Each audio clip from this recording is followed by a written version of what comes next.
श्री गणेशाय नमः। जय जीवदानी।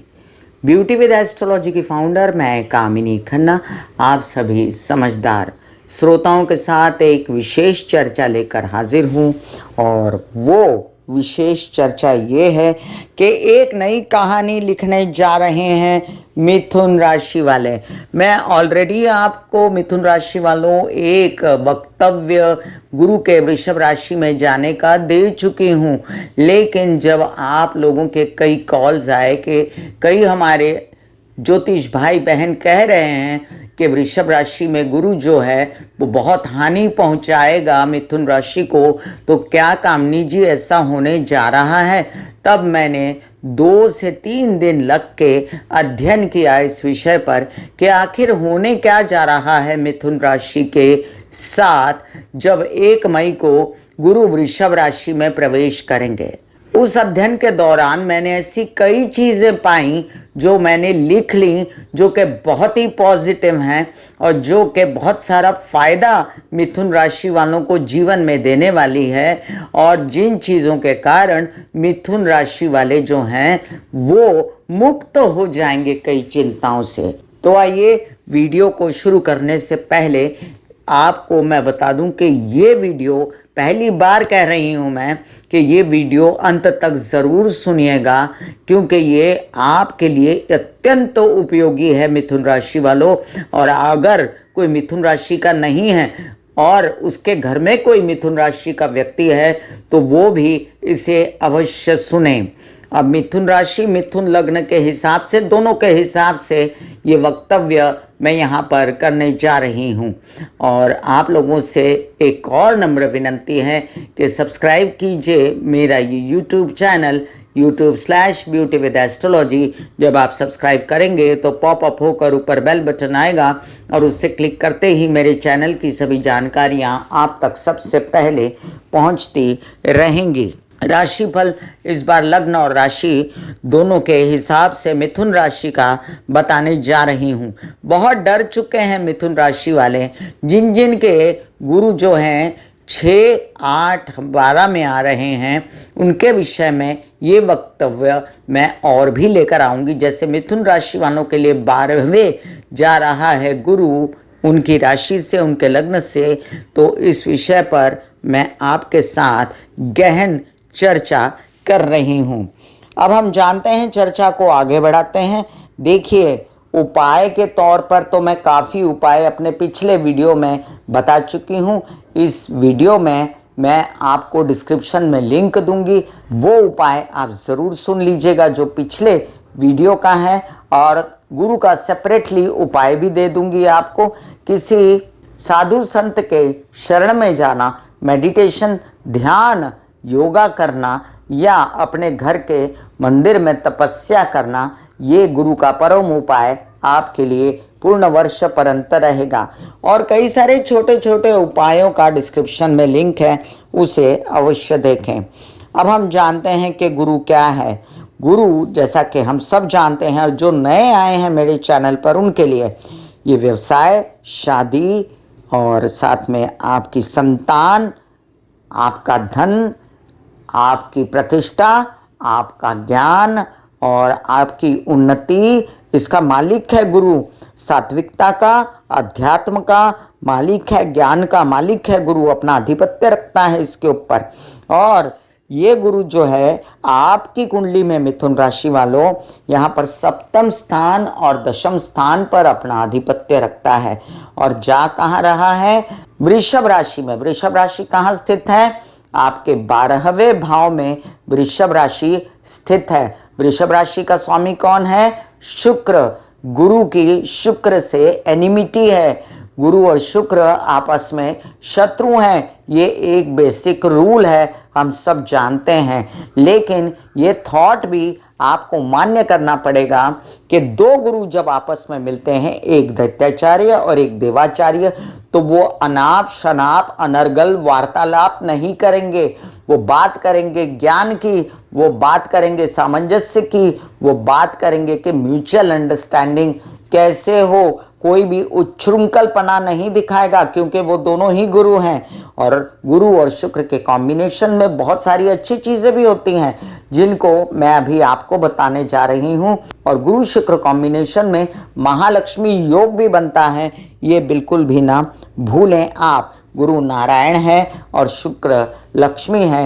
लक्ष्मी नारायण का ये जोड़ा कैसे किसी को पॉपर बना सकता है, तो चलिए हम सुनते हैं मिथुन राशि के 12वें भाव में गुरु जाकर क्या करेंगे। 7वें भाव के स्वामी गुरु यानी कि व्यवसाय, शादी, वासना, प्रजनन अंगों के अपने नेकनामी या बदनामी का घर 7वां आपका जो है ये अपने से षष्ठ जा रहे हैं। गुरु 12वें भाव में, लोगों ने कहा हानि पहुंचाएगा व्यवसाय को, लोगों ने कहा रिश्तों को हानि पहुंचाएगा। और 12वां घर किसका है? यह है रोग का, हॉस्पिटल का, जेल का, विदेश का, अफेयर्स का और खर्चों का। इसके अलावा आत्मिक ज्ञान का, तपस्या का, मुक्ति का। अब आप कहेंगे मुक्ति कैसे? तो देखिए सारे ग्रह घूम फिर के इस अंतिम पड़ाव पर आते हैं जिसका नाम है 12वां घर। यहाँ पर इंसान वो यात्रा पूरी कर देता है जहाँ पर जीवन में उसको आगे बढ़ना होता है, वहाँ पर से उसका पुनर्जन्म हो जाता है और फिर वो एक नई कहानी लिखने के लिए एक नई यात्रा पर निकलता है। गुरु के साथ भी कुछ ऐसा ही हो रहा है। गुरु अपना 12 वर्षों का कार्यकाल पूरा करके अब बढ़ चुके हैं मिथुन राशि की ओर। अब वो पहले वृषभ में आए हैं, फिर वो मिथुन में आएंगे। मिथुन राशि वालों के लिए, आप सब मेष से लेके मीन राशि सभी की चर्चा यहाँ पर नहीं कर रही हूँ मैं मिथुन लग्न वाले, मिथुन राशि वालों की चर्चा कर रही हूँ। उनके लिए गुरु ने यहाँ पर 12वें घर में अपनी यात्रा समाप्त की है। और 12वां घर जिस तरह लोग कहते हैं रोगों का, हॉस्पिटल का, जेल का, विदेश का, अफेयर्स का, खर्च का, ज्ञान का, मुक्ति का, अध्यात्म का होता है। ये आपकी कुंडली का अंतिम घर, पुनर्जन्म का घर है। यहाँ से एक नया चैप्टर खुलेगा, एक नई कहानी लिखेंगे मिथुन राशि वाले। आध्यात्मिक योग बनेगा, मुक्ति दिलाएगा कामुक वासनाओं से, क्योंकि वहां पर क्या स्थित है? शुक्र। द्वादश भाव कामुक वासनाओं का होता है, अफेयर्स का होता है। यहाँ से आपके अफेयर्स देखे जाते हैं। उन अफेयर्स पर जिनके साथ संजीदगी नहीं होगी उस पर वो कंट्रोल लाएगा। यही नहीं, जिन लोगों के साथ संजीदगी होगी गुरु उनको शादी की ओर बढ़ाएगा। और आते साल के गुरु में डेफिनेटली जो गुरु मिथुन राशि में बनेगा या उससे पहले ही 2 महीने पहले उन लोगों की शादियां हो जाएंगी जिनका संजीदगी से प्रेम संबंध था। यहाँ पर जो व्यवसाय होंगे, आपने कहा व्यवसाय खराब करेगा, जो लोग विदेश से रिलेटेड व्यवसाय करते हैं। अब आप एक बात ध्यान रखिए, हम जो ऑनलाइन बिजनेस कर रहे हैं ना, पूरा घर में बैठ के विदेशों से, वो भी विदेशों का ही व्यवसाय है। अगर कोई एस्ट्रोलॉजर फॉरेन से देखता है कोई क्लाइंट, तो वो भी विदेश का व्यवसाय है। तो अगर आप एस्ट्रोलॉजर हैं, अगर आप कोई अपना माल फॉरेन में बेचते हैं, अगर फॉरेन के लोग आपको अप्रिशिएट करते हैं, विदेशों से कुछ आपको क्लाइंट्स आते हैं, तो समझ लीजिए आपका बिजनेस खूब बढ़ने वाला है, वहाँ से आपको पैसा मिलने वाला है। ये भी याद रखें कि शादी के लिए वर वधू भी आपको विदेश से मिल सकते हैं। मतलब कुछ लोग जो चाहते हैं कि अभी शादी कर लें, उनके लिए वो ढूंढ सकते हैं। जो लोग उधर रह रहे हैं इंडिया से जाकर या कहीं से भी अपने देश से विदेश में जाकर रह रहे हैं, उनके लिए वर वधू का चयन विदेश में ही हो सकता है। अब ये बात से हम छुटकारा नहीं पा सकते कि खर्चे नहीं होंगे, खर्चे अवश्य होंगे, लेकिन लिमिट में। शुक्र अनाप शनाप खुद पर खर्चा, घर पर खर्चा, प्रेम संबंधों पर खर्चा करवा रहे थे। अब गुरु उन पर कंट्रोल पाएंगे और शुभ खर्चे करवाएंगे। गुरु का काम है शुभता, तो गुरु जो है वो शुभ खर्चे कैसे करेंगे? आपके बच्चों की शादियां होंगी या कोई मंगल कार्य होगा या क्या होगा, गुरु की दृष्टि पड़ रही है आपके सुख स्थान पर, तो आप प्रॉपर्टी खरीद सकते हैं, वाहन खरीद सकते हैं, माता के ऊपर कुछ खर्च कर सकते हैं, उनको ठीक करने के लिए कुछ खर्च कर सकते हैं, हेल्पर के लिए कुछ खर्च कर सकते हैं, रेनोवेशन करा सकते हैं, विदेश जाने के लिए खर्च कर सकते हैं, विदेश की यात्राएं कराने के लिए खर्च कर सकते हैं। तो रूल्ड आउट हो गया खर्चों का ये मैटर। अब हम बात करते हैं कि गुरु शुक्र कॉम्बिनेशन में आपकी बुद्धिमत्ता खूब बढ़ जाती है, ज्ञान बढ़ जाता है, तपस्या करने का मन करता है। अब गुरु जो है दशम भाव के भी स्वामी हैं, तो जो भाग दौड़ आप कर रहे थे मिथुन राशि वालों के साथ, बहुत बुरा हो रहा था पिछले 3-4 साल से, जब से लॉकडाउन लगा था। शनि ने मकर में आकर और कुंभ में आकर जो घमासान मचाई है उनके साथ में, उससे वो थक चुके थे। अब उनको मिलेगी मुक्ति, कहीं ठहराव होगा, कहीं पर दिल लगेगा, कहीं पर ये होगा कि अब ये काम का फल अपने आप मिलेगा या मुक्ति मिलेगी इस काम की टेंशन से। ये नहीं कि काम से मुक्ति मिल जाएगी, काम काज कार्य होते रहेंगे, व्यवसाय होता रहेगा, लेकिन टेंशन से मुक्ति मिल जाएगी। अब आप एक बात और ध्यान रखिए, दशम भाव का स्वामी अपने से तीसरे चला गया, उससे क्या होता है? दशम भाव किसका है? कामकाज का है, पिता का है और नेता अभिनेतागिरी का है। दशम भाव राज करने का भाव है। अब ये भाव से तीसरे गए गुरु अपने ही घर से, तो क्या मतलब है? बहुत काम करना पड़ेगा, थकन जो आपको होगी उसमें आपको रिजल्ट मिलेगा। अब आपको विदाउट रिजल्ट कोई काम नहीं करना पड़ेगा, जो खर्चे होंगे वो भी रिजल्ट वाले होंगे। तो आपको दुख नहीं होगा खर्चा करके कि मैंने खर्चा किया तो मेरा पैसा डूब गया है, ऐसा नहीं होगा। आपका खर्चा होगा तो आपका उस जो भी काम से रिलेटेड, प्रॉपर्टी से रिलेटेड, शादियों से रिलेटेड बच्चों की, उसमें फ्रूटफुलनेस रहेगी। आपके अंदर तपस्या की चेतना जागेगी, जनमानस की सेवा करने की चेतना जागेगी, क्योंकि 12वां घर आत्मज्ञान, आंतरिक चेतना और तपस्या का घर होता है। और यहाँ पर जब गुरु जाते हैं तो गुरु उसको बढ़ा देते हैं, उस तत्व को, और इंसान जो है रियलाइज़ करता है कि मेरा जीवन सिर्फ मेरे लिए नहीं है, और लोगों के लिए भी है। और जितना आपके मन में ये भाव आएगा ना, आप निस्वार्थ भावना से कुछ भी काम करके इस 1 साल में देखना और मुझसे टच में रहना अपने कमेंट से। निस्वार्थ भाव से जब भी काम करोगे परिवार के लिए, समाज के लिए, किसी भी बात के लिए, उसमें आपको इतना फायदा हो जाएगा कि पैसे के पीछे भागोगे तो पैसा नहीं मिलेगा, और पैसे को काम करके भूल जाओगे तो आपके पीछे पैसा भागेगा।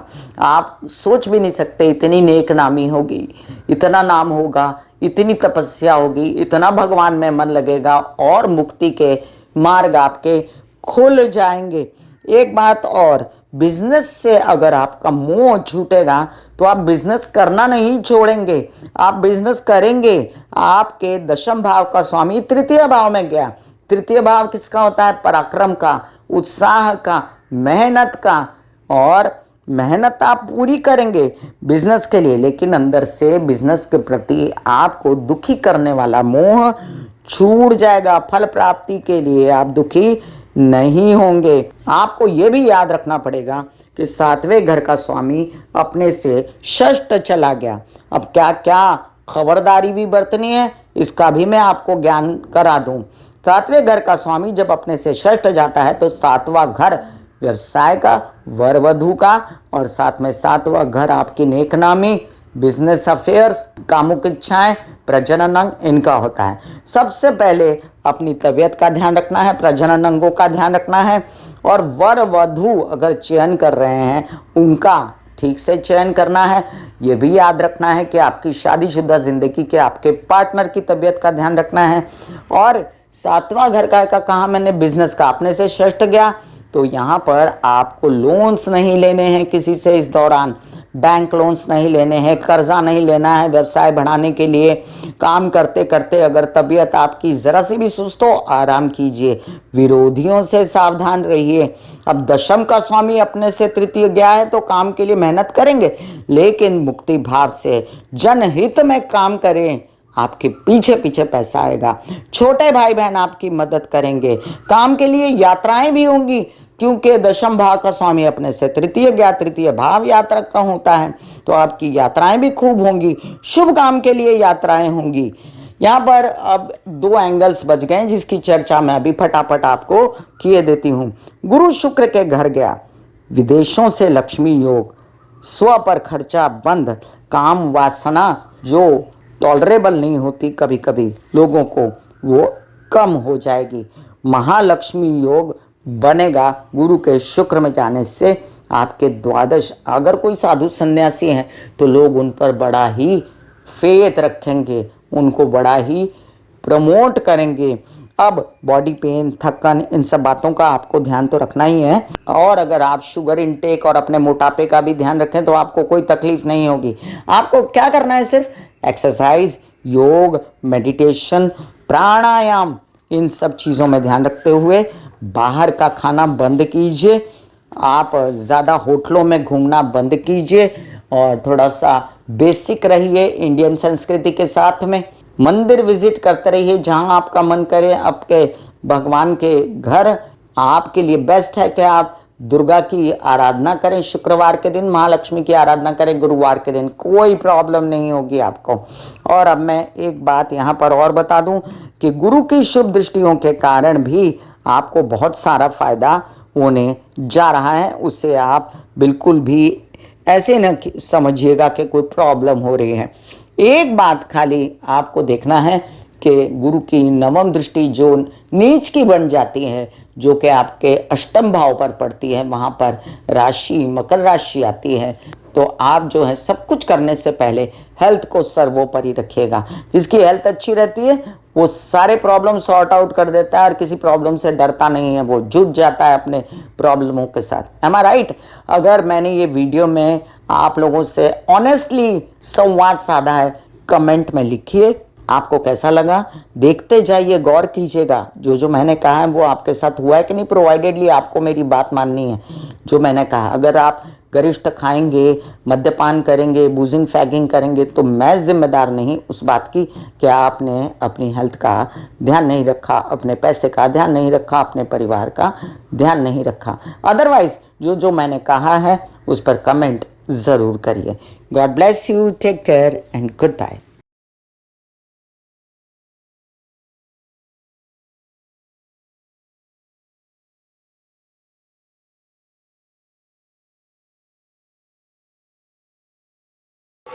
दिल का हाल सुनो मेरी मैया, शक्ति आए भैया।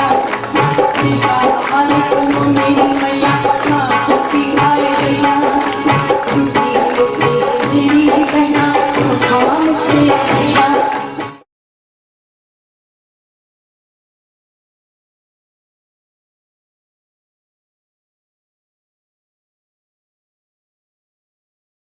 जो मेरे विचारों में बहती है, जो नहीं हो करके भी है। माँ देखिए,